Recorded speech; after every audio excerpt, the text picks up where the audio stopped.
in your role as a chief digital officer, presumably you have a team of people that works with you, either as part of your team or as part of the business unit teams, to help enable this process. So how will you characterize your leadership style or your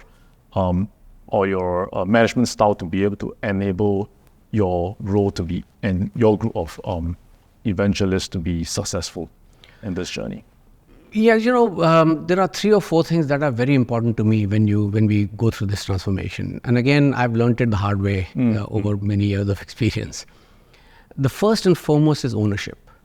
Clearly, when you go through such a complex transformation, it is very important for every person in the organization to own the change, because ownership cannot only sit at the top. And ownership cannot only sit at the bottom. I think everybody in the chain has to play a role. And that to me is very, very important.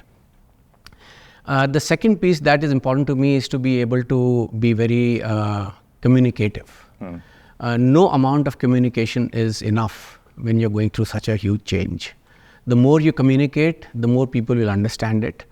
And if there are doubts and if there are areas that we need to clarify more to people to be able to understand why we are going through it, the better it is. Because at the end of the day, it is painful. It's not a journey that's going to be very easy, but it's a means to an end. And the end is that we are going to be more profitable. We are redefining the model of our business to become more future ready.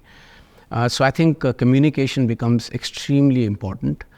The third piece for me is action orientation. I think it's, again, to me, it's something that comes very naturally, because if you are not action oriented and result oriented, then you can always strategize.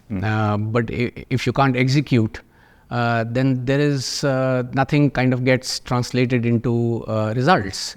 And to me, I think that's a very critical piece of transformation, because you will get a lot of strategists. But I think what I always say at M1 as well is, you can talk about it, but eventually if you are not able to deliver it, then proverbially your operation is successful, but the patient is dead. So to me, I think these are 3-4 critical areas that we really need to look at, because I always feel in this whole piece of people, processes and technology, technology actually is the easiest part.